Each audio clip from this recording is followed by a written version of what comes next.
Mari kita bersatu dalam doa. Tuhan, kami mohon anugerah kembali pada pagi hari ini, supaya sungguh belas kasihan Tuhan turun atas setiap kami ya Tuhan, yang sungguh-sungguh memerlukannya. Dan kami berdoa supaya roh Allah yang suci membuat kami sadar bahwa kami butuh Tuhan dalam hidup ini. Mari Tuhan berkatilah kami semua. Dan bagi kami yang sudah dilepaskan oleh Tuhan, supaya semakin ada hati kami mengasihi orang-orang yang terikat. Supaya kami memikirkan bagaimana caranya kami boleh membawa mereka kepada Tuhan. Berkatilah kami Tuhan, baharuilah gereja ini. Kami sungguh mohon agar bertambahlah lagi orang yang bisa diselamatkan oleh Tuhan. Terima kasih Bapa, kami menyerahkan hamba-Mu supaya dalam kelemahan fisiknya Tuhan beri dia pertolongan. Dalam nama Tuhan Yesus kami berdoa. Amin. Baik Bapak Ibu, Saudara-saudari, mari kita membuka Alkitab kita. Sekolah Minggu Dewasa kita hari ini diambil dari Kolose pasal 1 ayat 13-14, 2 ayat saja. Kolose 1 ayat yang ke-13-14. Berharap sudah banyak di antara kita menghafal ayat ini tanpa lihat ya. Berharap sih. Kolose 1 ayat 13-14. Mari baca bersama-sama karena ini tidak terlalu panjang ya. 1, 2, ya. Ia telah melepaskan kita dari kuasa kegelapan dan memindahkan kita ke dalam kerajaan anaknya yang kekasih. Di dalam dia kita memiliki penebusan kita, yaitu pengampunan dosa. Saya coba baca bahasa Karonya ya. Iya, saya sudah siapkan tadi di sini. Saya mau bacakan ya. Iya, mata saya kurang terang. Oke. Iya, sebentar. Kita enggo ipulahi di bata, ibas kuasa si gelap nari. Ibabana kita kubas kini rajan anak kekelengena. Erdandankan anak-anak eme, maka kita enggo itebusi. Eme dosa-dosanta enggo ia lemi di bata. Terjemahan langsung ini saya buat. Ya, kita telah dilepaskan Allah dari kuasa yang gelap. Dia membawa kita ke dalam kerajaan anaknya yang kekasih. Oleh karena anaknya itulah, maka kita telah ditebus. Dosa-dosa kita telah diampuni oleh Allah. Iya, jadi ini terjemahan bahasa Karo ini dari bahasa Yunani langsung ya, jadi sedikit lebih terang dia. Ya, tapi saya harap dalam bahasa Indonesia ini pun cukup jelas bagi kita ya. Baik, mari kita langsung lihat pengantar yang sudah dibuat. Iya, tema kita hari ini dilepaskan dan dipindahkan. Pada masa perang, tentara yang dikalahkan oleh pihak musuh biasanya ditangkap dan dipenjarakan. Bahkan ada yang dibunuh. Orang-orang yang dipenjarakan disiksa dengan berbagai cara. Kadang ditempatkan di tempat yang gelap dan kotor, kekurangan bahan makanan dan lainnya. Ketika musuh ini dikalahkan, betapa bahagianya tahanan itu. Dilepaskan dari penjara dan dibawa pulang ke negaranya dan dijamu dengan baik. Sadarkah kita bahwa kita berada dalam tahanan musuh atau kuasa kegelapan dan kita tidak dapat melepaskan diri sendiri. Ya, mari kita belajar lewat pertanyaan yang ada. Yang pertama tadi, siapakah yang perlu dilepaskan? Iya, siapa yang perlu dilepaskan? Siapa?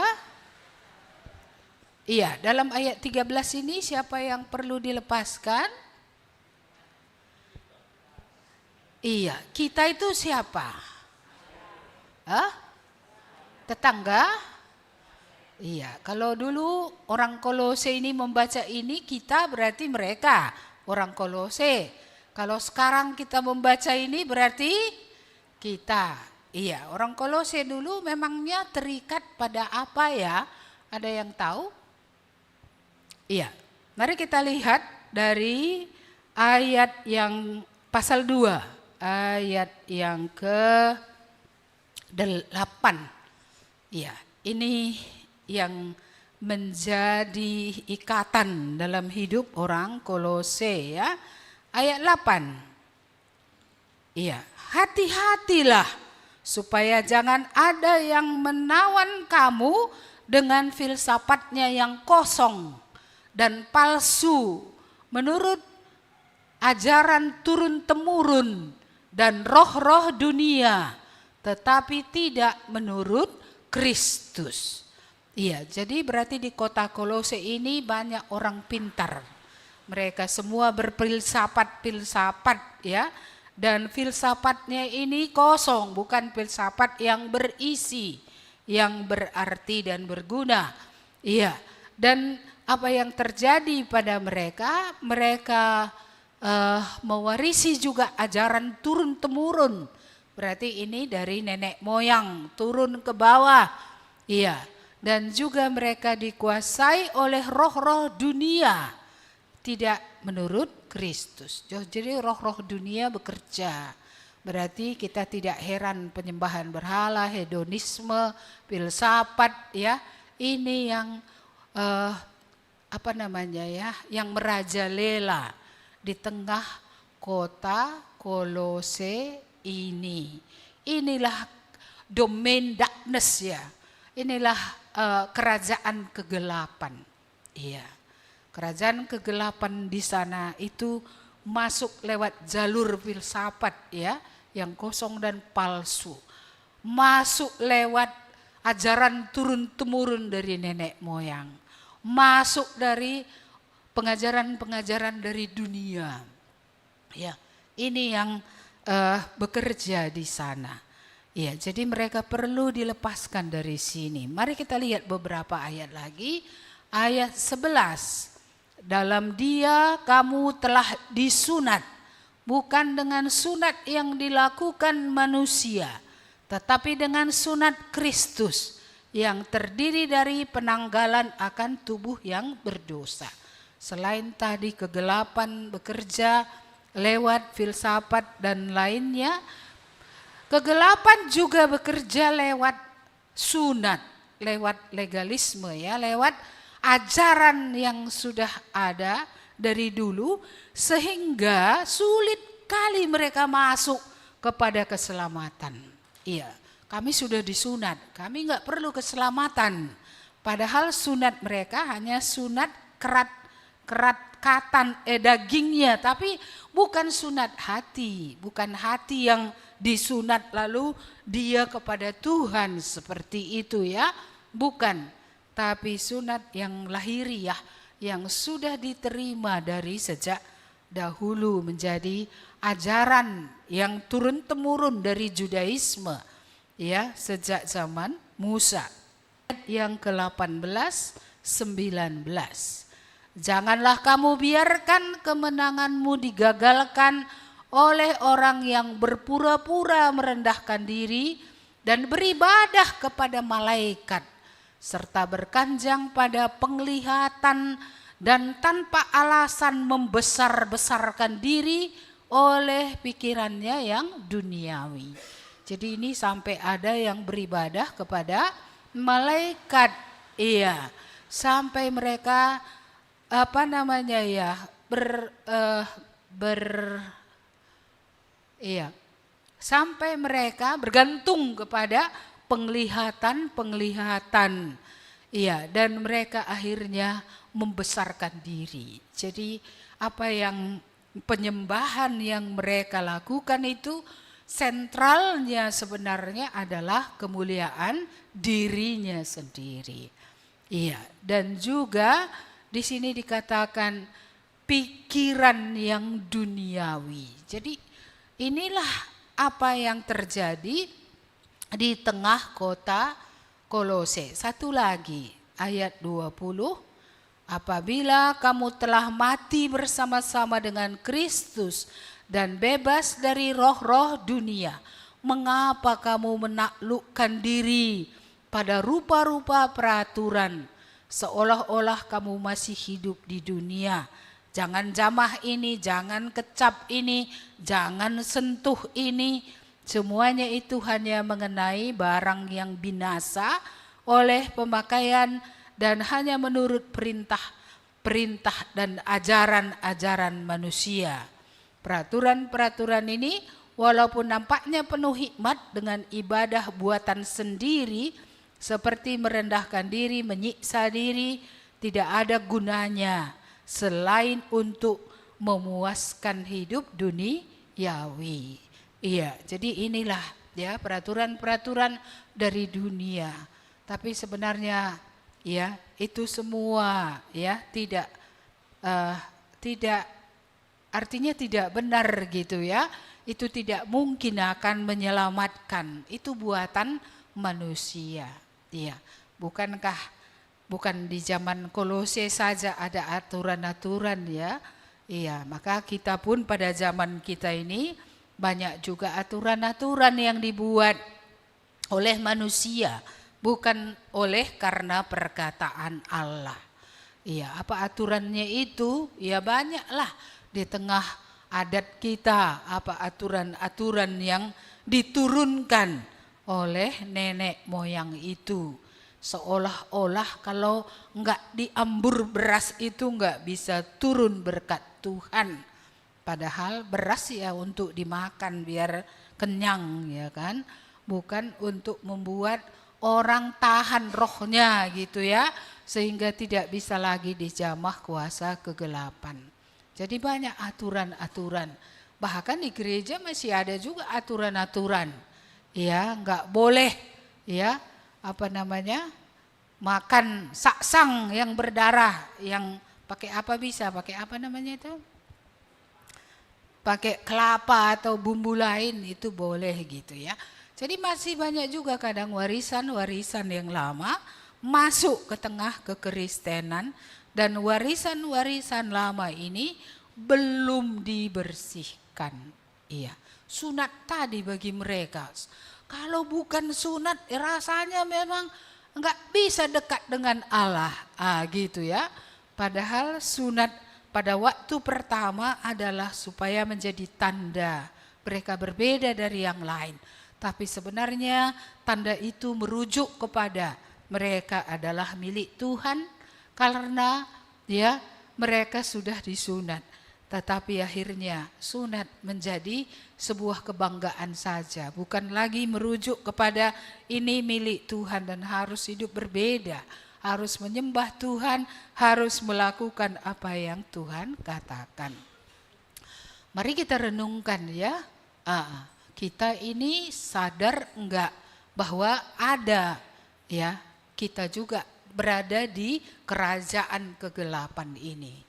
Iya. Kalau kita belum bertobat, ya semua kita berada di dalam kerajaan kegelapan.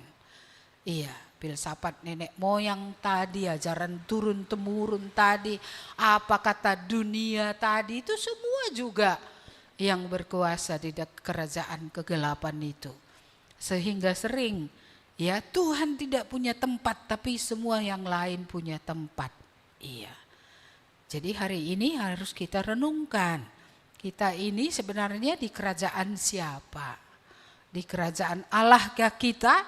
Kalau kita di kerajaan Allah, tentu Allah yang menjadi pemimpin kita. Iya, dia yang kita ikuti. Tapi kalau kita di kerajaan kegelapan, ya di balik semua filsafat kosong dan palsu tadi, ajaran turun-temurun dan juga penyembahan-penyembahan tadi yang kita baca, di balik itu ada juga rajanya. Iya, yaitu raja kegelapan. Raja kegelapan nih yang bawanya lah kita ke gelap, kan nggak mungkin bawanya kita ke terang. Kalau kita ke terang lepas kita. Iya, tapi dia tetap mau berkuasa atas kita, menguasai pikiran kita, menguasai hati dan menguasai hidup kita. Iya, maka pertanyaan pertama tadi, siapa perlu dilepaskan? Orang Kolose perlu dilepaskan. Kita perlukah kita dilepaskan? Ada cukup banyak orang yang datang ke gereja ya merasa tidak perlu kelepasan. Iya. Saya senang dengan seorang bapak yang datang kemari untuk dilayani ya. Iya, yang dia berkata bahwa aku belum pernahnya hidup untuk Tuhan. Semua untuk diriku saja. Kemuliaanku, apapun kemuliaanku. Ya, memang itulah yang kulihat menghalangi dia ke surga.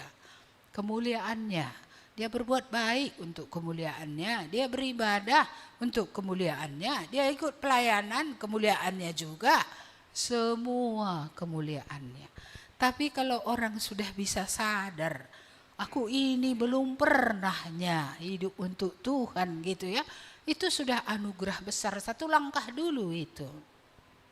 Sadar akan dirinya. Seperti anak hilang itu kan sadarnya akan dirinya. Baru bisa dia punya rencana untuk balik. Baru terakhir nanti memang dia balik kepada Bapa itu. Sadar ini yang masalahnya. Ya, makanya Pak Bangun bilang, ilah gak sadar salah katanya. Iya, banyak orang gak sadar, orang Yahudi merasa. Iya, kita sudah sadar belum ya? Iya, sudah sadar atau belum? Sadarnya, sadar semana kesadarannya? Ya, sesadar apa gitu ya? Sadar sedikit, iya, sadar banyak, atau sudah sadar banyak kali? Tidak ada lagi yang tersembunyi, tidak ada lagi yang apa? Yang malu untuk membukanya kepada Tuhan. Karena hidup kita kan memang memalukan. Banyak yang gak bisa dibuka. Karena sangat memalukan. Tapi kalau kita sadar ya bahwa itulah dosa yang menghalangi kita untuk nanti bisa bersama dengan Tuhan, ya, maka ya tidak ada yang tersembunyi yang tidak dibukakan. Kalau hari ini tidak dibuka, nanti di pengadilan Allah filmnya dibuka. Itu lebih ngeri lagi. Semua mata akan melihat apa yang kita perbuat. Itu lebih mengerikan. Hari ini ya memang ngeri juga, ya kan? Tapi siapa yang mempertahankan harga dirinya tidak akan bisa sampai kepada keselamatan. Iya. Jadi hanya pekerjaan Roh Kudus yang bisa membuat orang remuk hatinya karena dosanya. Dia merendahkan dirinya di hadapan Tuhan. Dia tidak mempertahankan harga dirinya dan dia sudah tahu dia tidak benar. Dia memang salah. Dia memang cocok untuk dibinasakan. Itulah yang perlu untuk dilepaskan. Kembali lagi ya. Apakah aku perlu dilepaskan? Sadar nggak kita di mana yang mengikat kita? Iya, kita mungkin bukan orang filsafat ya, tapi mungkin ada yang mengikat kita apa yang kita warisi turun temurun. Ada yang mengikat kita yaitu pengaruh dunia. Soalnya dunia ini banyak ngomongnya dan itu lebih kita dengarkan daripada Tuhan. Takut kita tak berteman, takut kita nanti tak banyak kawan kita. Ya, itu membuat ada juga orang gara-gara itu nggak bisa datang kepada Tuhan. Iya, itu yang membuat dia akhirnya terhilang. terhilang. Iya. Jadi apakah kita akan hilang ya? Padahal Tuhan datang untuk menyelamatkan. Iya. Jadi bukan rencana Tuhan kita hilang. Rencana Tuhan kita ini akan diselamatkan. Iya. Baik, mari kita langsung masuk ke nomor 2. Siapa yang dapat melepaskan? Mengapa? Iya. Tadi dikatakan di sini iya ya. Iya itu siapa sih? Iya. Yesus atau Allah ini, yang mana ini?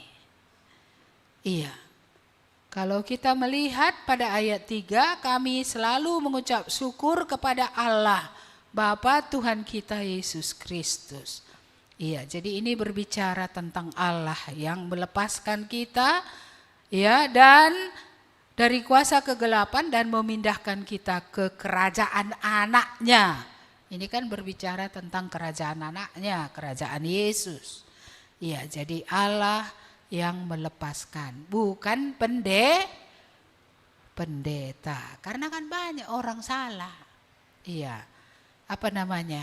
Totokan pendeta min aku gelah pulah katanya. Ya, firman Tuhan ini berkata bukan hamba Tuhan yang melepaskan. Hamba Tuhan ini hanya alat menuntun dia. Supaya dia sendiri bisa datang kepada Tuhan. Iya, kadang-kadang kalau dia mau menyebut nama Tuhan, lehernya kecekek, ya dibantulah. Ya kan? Hamba Tuhan dari perlu hadir di situ untuk mengusir kegelapan itu karena dia belum bisa mengusirnya. Iya, tapi kalau dia sudah bisa menyebut nama Yesus, Yesus gitu ya kan, dianya yang harus berseru kepada Tuhan untuk dilepaskan. Iya, kalau dulu kan banyak orang cari pendeta kelepasan ya, nggak tahu sekarang.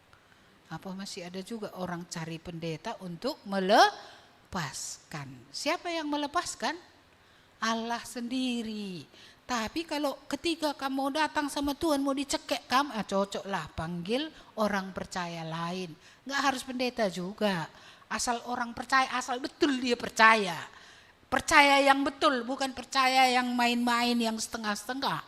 Kalau dia percaya yang sesungguhnya, dia juga bisa. Di situ akan berdoa menolong. Tetapi tetap orang ini harus Tuhan yang melepaskan. Iya. Jadi kalau pendeta yang melepaskan nanti kita bergantung pada pendeta dalam segala sesuatu. Iya, endang okarehia pendeta gitu kan. Usir dulu kan gitu dia kan. Tapi kalau Tuhan yang melepaskan gimana? Ya kita datang kepada Tuhan untuk berseru, Tuhan udah datang dia, takut aku gitu kan. Tolonglah aku, lepaskan aku, buatlah dia pergi dari hidup, buatlah tak ku nampak lagi, ya kan. Iya, bagi yang 2 lapis matanya ini, ya kan. Iya, kalau tiap nanti lihat panggil pendeta kayak mana? Tinggal di gereja sajalah. Biar ditengkingi terus kan. Tapi kalau kita sudah sampai kepada pengertian dan iman bahwa Allah yang melepaskan. Iya, enggak di situ pun pendeta kan kita bisa berseru. Iya. Allah semesta langit. Allah yang menyatakan diri di dalam Tuhan Yesus. Jadi kadang orang berseru, ya Tuhan, ya silakan. Tuhan Yesus enggak apa-apa. Allah enggak apa-apa, yang manapun bisanya disebut namanya. Iya, dan dia akan datang sesuai dengan janjinya untuk akan menolong setiap orang yang berseru kepadanya, berseru dengan iman, berseru dengan keputusasaan, pengharapan, karena dia melihat sungguh tidak ada lagi jalan keluar jika bukan Tuhan melepaskan aku, gitu ya. Iya. Jadi ini saya rasa sangat penting. Iya. Ya, jadi bolehkah kalau kita menerima Tuhan Yesus ada di situ hamba Tuhan atau majelis atau orang percaya lain? Bisa. Tapi bukan itu yang melepaskan. Yang melepaskan itu siapa? Allah sendiri yang melepaskan. Iya. Dianya melepaskan. karena dia yang maha kuasa. Jangan lupa, dialah kuasa tertinggi. Tidak ada yang lebih tinggi dari dia. Ya, jadi dia yang bisa melepaskan. Yang mau dilepaskan tadi kan dari kuasa setan, kuasa kegelapan. Emang itu setan sekuat apa? Ya, tetap setan itu walaupun kuat dia lebih lemah daripada Allah. Karena dia hanya ciptaan. Dia hanya ciptaan. Dia bukan maha kuasa. Iblis dan roh-roh jahat tidak pernah maha kuasa. Yang maha kuasa, yang tertinggi di atas segalanya. Above all, di atas segalanya. Itu hanya Allah. Itu hanya Allah di dalam Kristus Tuhan kita. Tidak ada yang lain. Maka hanya dia yang melepaskan. Jadi apa perlunya bimbingan orang percaya lain, majelis, hamba Tuhan, itu untuk mengarahkan kita. Ya, itu untuk membidani gitu ya, untuk mengarahkan kita. Tarik napas katanya kan, kalau gitu bidan itu ya. Iya kan? Apa katanya? Tekan katanya kan? Itu sajanya fungsinya. Iya. Begitu juga orang-orang percaya lain. Ya, tetapi yang benar-benar akan membuat kelepasan itu terjadi adalah Tuhan Yesus, adalah Allah sendiri. Jadi, kalau ada dulu kita dilepaskan pendeta, pikirkan hari ini lepas atau tidak. Ya, kalau belum lepas kayak mana? Datang kepada Allah, datang kepada Tuhan. Untuk apa? Dilepaskan. Ada bapak-bapak belum lepas dari rokok. Minta sama pendeta? Doakan? Enggak usah. Minta sama siapa? Sama Tuhan Yesus ya. Iya, jadi berapa bulan berdoa baru lepas? Tergantung hati Indu. Iya, kalau kamu datang pun setengah-setengahnya. Iya kan? Setengah-setengah maksudnya belum dengan bulat hati. Aku enggak mau gitu. Saya senang dengan kesaksian si Christine semalam waktu persekutuan kaum ibu. Ya, itu kelepasan dari media sosial. Ya, karena dia ini rupanya anak kita ini orang penjelajah di dunia media sosial ini kan. Tapi dia bersaksi bagaimana ketetapannya. Ya, supaya karena dia melihat kalau dia teruskan itu bukan nanti 5 menit, 10 menit, 1 jam, bisa 2 jam kebablasan sampai berjam-jam. Jadi dia melihat tidak naik, tidak bisa dia beriman dengan penuh kepada Tuhan kalau hidupnya, gaya hidupnya tetap seperti itu. Di akhirnya keluarga mereka membuat keputusan untuk benar-benar hanya yang perlu saja tentang hal ini, yang lain itu ya enggak usahlah rajin kali kita baca Instagram orang kan. Entah apapun isinya semua di dalam.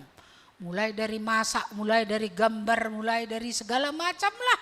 Cerita keluarganya lagi gitu. Jadi dia mau benar-benar dilepaskan dari situ. 2 tahun mereka sampai hari ini sudah lepas, itu kesaksiannya semalam. Ya. Dan itu sungguh membuat hidup rohani mereka menjadi jauh lebih baik. Iya, harus ada yang dilepaskan kalau mau menjadi lebih baik. Syukurlah Allah berkuasa melepaskan. Apalagi kita pun sudah setuju dengan Dia untuk lepas. Mau kali aku Tuhan untuk lepas. Wah, ini betul-betul mengikat aku gitu ya. Iya. Ketika kita datang kepada Tuhan, kita dilepaskan. Jadi mari kita mengingat ini, Tuhan yang bisa melepaskan. Berbagi kepada hamba Tuhan bisa. Alua itu adalah Allah sendiri, adalah Tuhan Yesus sendiri. Jelas ya? Jelas. Siapa yang bisa melepaskan? Iya. Kamu sudah lepas? Apalagi yang mengikat? Mungkin setan enggak lagi ya, karena setan merugikan. ya kan? Oh, membuat kutuk, nggak diberkati makanan minumannya. Ya sudah, dari setan ini lepaslah karena ini merugikan, gitu ya. Lalu kalau yang kamu merasa itu sedap, bagaimana? Mau lepas dari situ atau tidak?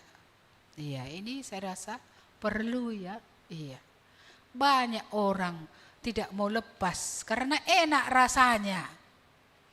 Iya, enak rasanya. Apa yang Tuhan bilang ya, jijik dan pahit. Tapi dia merasa nyaman dan enak. Ah, ini bahaya ini. Iya, makanya kita lihat bagian yang berikutnya, yang ketiga. Mari kita lihat apa yang Allah perbuat bagi orang yang tertawan. Ayat 13, 14 tadi. Yang pertama kata kerjanya adalah melepaskan. Kata kerja yang kedua, memindahkan kita ke dalam kerajaan anaknya yang kekasih. Iya, jadi lepasnya dulu baru bisa pindah. Iya, kayak ilustrasi kita tadi, keluarnya dulu dari penjara itu, dibuka dulu kerangkengnya. Keluar dia, baru dia bisa dipindahkan ke tempat yang lain yang aman baginya. Iya, jadi kita dipindahkan itu pindah negeri ya, dari kerajaan gelap yang rajanya tadi iblis dan cara hidupnya banyak tadi, pindah ke negara baru, ke kerajaan baru. Itulah kerajaan Yesus Kristus. Dan dalam kerajaan ini tentu tidak sama lagi dengan dalam kerajaan yang lama. Di sini rajanya, pemimpinnya adalah Tuhan. Ya. Jadi cara hidupnya di kerajaan baru ini tidak sama dengan di kerajaan yang lama. Kalau lama tadi ya mungkin beribadah kepada malaikat tadi, ada yang mencari-cari penglihatan, ada burung di atas kepalanya gitu ya kan, macam-macam penglihatan yang ada gitu. Iya, jadi ini keluar dari sana. Di dalam yang baru ini nggak ada filsafat yang lebih tinggi dari Kristus. Karena Kristuslah kepenuhan Allah. Jadi dia yang tertinggi, di dalam dia kita beroleh segala-galanya. Iya, Kristus adalah kepenuhan Allah. Jadi di kerajaan ini ya, itu dialah yang harus kita abdi. Dialah yang harus kita ikuti. Di dalam dialah kita beroleh semua yang kita butuhkan. Dialah memelihara kita. Kalau dulu ketika dalam kerajaan kegelapan, cara-cara gelap baru kita makan. Cara-cara gelap baru ada uang kita. Sekarang di dalam kerajaan anaknya ini dengan cara-cara yang berasal dari Tuhan baru berkat datang. Gak bisa dengan menipu di kerajaan Allah dapat untung lalu akan diberkatilah keluarga ini. Enggak, terkutuk nanti semua sama anak-anak ini kalau cara-caranya bukan cara-cara dari raja itu, yaitu dari Tuhan Yesus. Iya, makanya di sini kita harus tunduk, bekerjalah, ya bekerja 6 hari, ya jangan bermalas-malas, jangan malas maunya dapat uang gitu ya kan, iya kita bekerja. Iya, lalu kita menghususkan 1 hari untuk bisa beribadah kepada Tuhan. Walaupun sebenarnya kan tiap hari kita beribadah. Tapi itu kan ibadah di dalam rumah kita atau pribadi kita. Bukan secara global orang percaya bersama-sama beribadah kepada Tuhan. Jadi kita harus ikuti itu. Iya, bekerja dengan keras. Iya harus, memang Allah kita pun bekerja keras kok. Sampai hari ini dia masih bekerja keras untuk menjaga keras loh. Iya. Jadi mari kita kembali ya. Kita akan, kalau kita sudah pindah dalam kerajaan, hukum kerajaan Allah. Hukum belas kasihan. Hukum kasih. Hukum keadilan. Hukum kebaikan. Kejujuran. Kebenaran. Kekudusan. Ini yang berada di dalam kerajaan Allah. Iya, nggak bisa dalam kerajaan Allah ini tadi tidak kudus. Maka kita terus harus dikuduskan hari lepas hari, bulan demi bulan. Iya, di kerajaan ini ada belas kasihan karena kita sudah dibelas kasihani, maka kita juga berbelas kasihan. Iya, maka ada belas kasihan kita kepada jiwa-jiwa yang hilang itu. Ada kepedulian kita. Karena kita pun sudah lebih dahulu beroleh belas kasihan. Pindah. Kamu sudah pindah atau enggak ya? Siapanya raja yang kamu ikuti sekarang? Kalau pindah kerajaan, iya ikut raja barulah. Masa nanti kalau secara negara saja, kita pindah misalnya ke Singapura, lalu kita mau pakai hukum yang tetap di Indonesia, bisa enggak? Ya nggak bisa lah, ya kan? Dipindahkan terus, ekstradisinya namanya itu dikeluarkan ya kan? Iya, nggak masuk, iya dengan hukum yang berasal dari Tuhan sendiri. Iya, enaknya kalau kita sudah memang sadar posisi kita. Aku tidak lagi dalam kerajaan kegelapan. Ngapain pula aku ikutkan tadi roh-roh dunia? Ngapain tadi ku ikutkan orang-orang yang penglihatan? Ngapain tadi aku beribadah kepada malaikat? Ngapain aku taat kepada roh-roh dunia? Aturan-aturan yang tidak berasal dari Allah. Bahkan melawan Allah ya.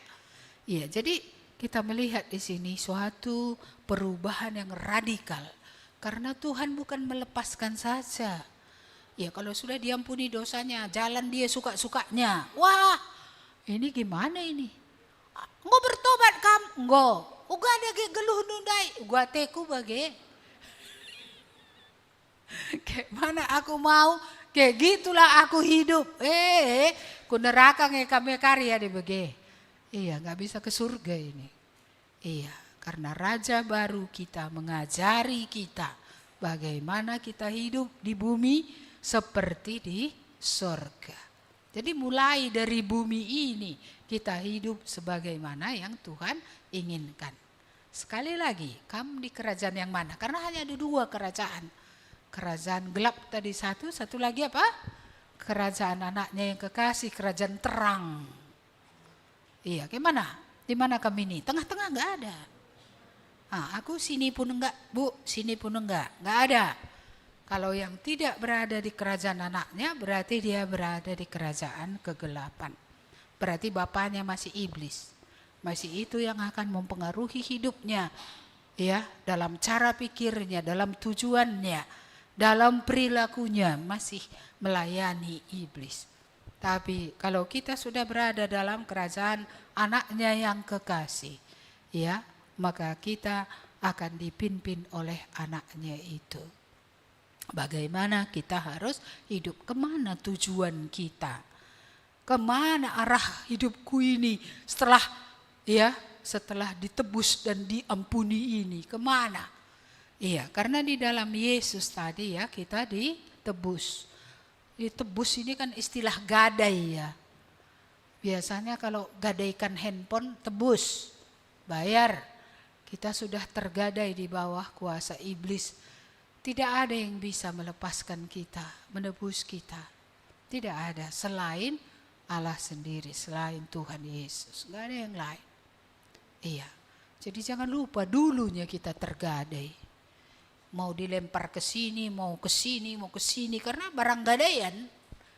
Iya, tapi setelah kita dilepaskan dan ditebus ya, dipindahkan, iya, maka sekarang kita di bawah pemerintahan daripada Allah kita, di bawah pemerintahan Tuhan kita Yesus Kristus.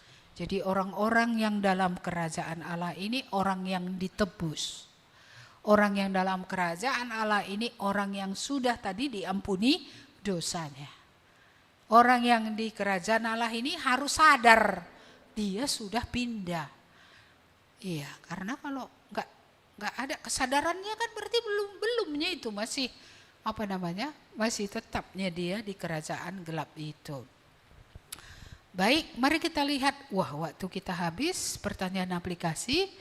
Dari keadaan apa kamu perlu dilepaskan dan dipindahkan Allah? Iya, makanya tadi saya pilih lagunya Dari Dalam Lumpur. Dari lumpur mananya kita dibersihkan? Dari keadaan apanya kita ditebus? Dari keadaan seperti apanya kita ini ya dilepaskan oleh Tuhan?